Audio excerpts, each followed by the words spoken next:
So I saw this tweet from Jason saying, how do you feel about the new weapons added in Splatoon 3 compared to Splatoon 2? Honestly, I feel like it'd be a good time to talk about this. I want to go over which game I think had the better new weapons to the series, and I'm going to be ranking them in 5 different categories. The brand new weapon classes added to the series, the variety in terms of classes that were added, which game presented more original ideas with its new weapons, the design of all of these weapons, and finally the balance/power of them all. And then at the end, I'll tell you which one I like better. Be sure to subscribe if you enjoy, and let's get started.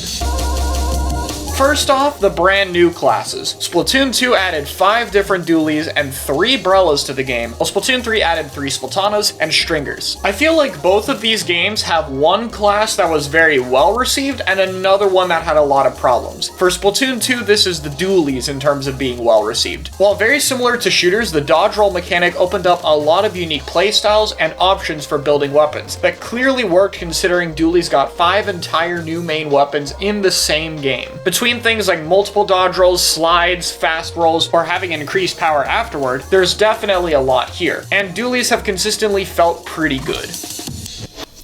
For Splatoon 3, this similar vibe happened for the Splatanas. Some of the most popular weapons in the game, very unique mechanics between the 2 different firing modes, and honestly, I think Splatanas are one of the most satisfying weapons to play. Stuff like the dash slash, especially on Decavitator, just feel amazing. But on the other hand, you have the Stringers and the Brellas, 2 classes that I definitely still like, but have a little bit more issues. Stringers are both not very common and tricky to balance, while at the same time being complained about for area of effect spam or, turf war missile stuff for reflux, whereas Brellas have had a continual problem not just with balancing the weapons, but also with latency issues due to how the shield mechanics work. While I personally really like Brellas, that's a really hard thing to get over. And in addition to that, Brellas were not available at the start of Splatoon 2. I'm not going to talk about the output of these weapons too much, but this is something that I have to note. At the end of the day though, I'm going to give a slight edge to Splatoon 2. I think the ideas were a little bit more original, were a bit more prominent, and of course there were a little bit more of them. It's definitely a really close category though.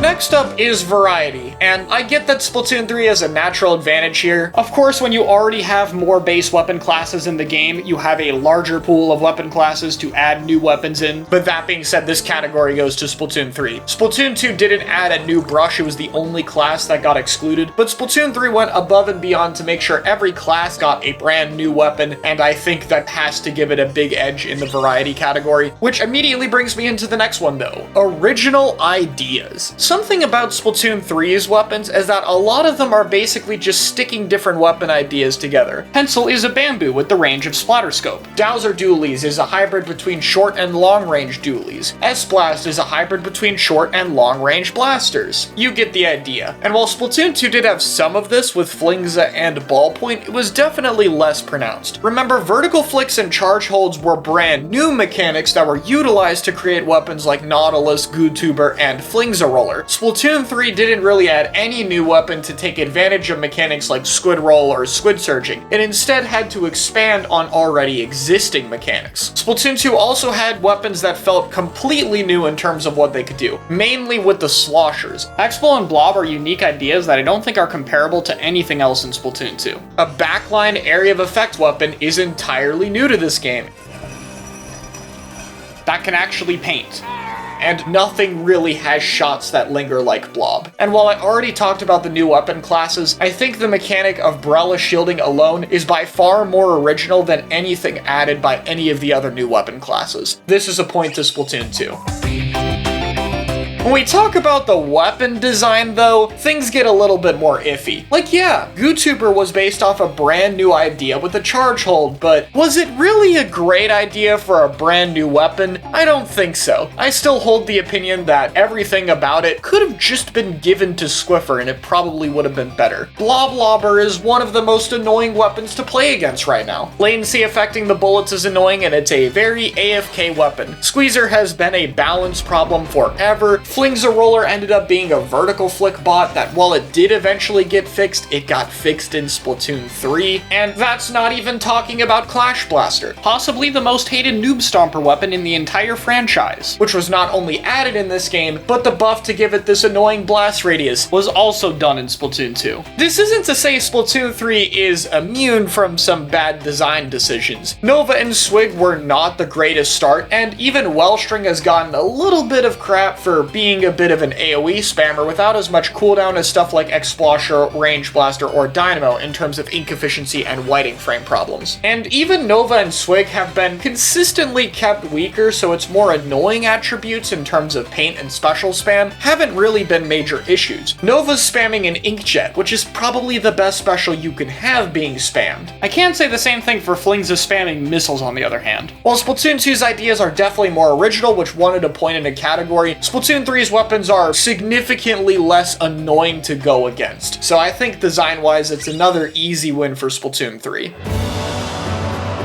Which brings me to the final category, balance and power. Weapon balance is not just about the top end, it's also about how weapons feel in general. I've been a firm believer that you can have weapons that feel powerful without actually being powerful, and I think for Splatoon 3 that helps a lot. S-Blast and Dowser dualies have a lot of problems within their different firing modes, but both of them feel like they give you a lot more agency as a player that create more situations where you go, I could have done something differently to where I could have won that encounter. When it comes to balance, of course, the only notable new main weapons in the Splatoon 3 meta have been Pencil and Edit, coincidentally both the cooler options. None of the other new weapons are super prominent. Some are definitely closer, like Dowser's Dread or S-Blast, but aren't there. And I'm aware that it's a little bit unfair here because Splatoon 3 is not done with its balance cycle yet, so we could see some of these weapons being buffed later. But as of right now, I still think there's a lot there. Reflux is a prominent turf war weapon, all of the Splatanas feel strong to some degree, and I already talked about all of the other weapons, which means still about half of them feel pretty powerful in my opinion. But Splatoon 2 also's done pretty good with that. All of the Brellas have been meta at some point, and while Kensa Undercover might have been more annoying than feeling strong, I think the other two Brellas consistently felt like amazing threats, regardless of your skill level. About half of the dualies were really strong, and I mean, Ballpoint and Expo on launch were ridiculously broken. Maybe this negatively affects their score. If we're going purely based off what weapons were better competitively, Splatoon 2 would easily win this category. But in terms of how the weapons feel, I think it's a lot closer of a contest than people give it credit for. A lot of the weapons that were really broken competitive-wise, I don't think really felt that insane solo-wise. That being said, it's hard to deny Splatoon 2 just had a lot more weapons in the spotlight than Splatoon 3 did, so at the end of the day, I'll give the category to Splatoon 2.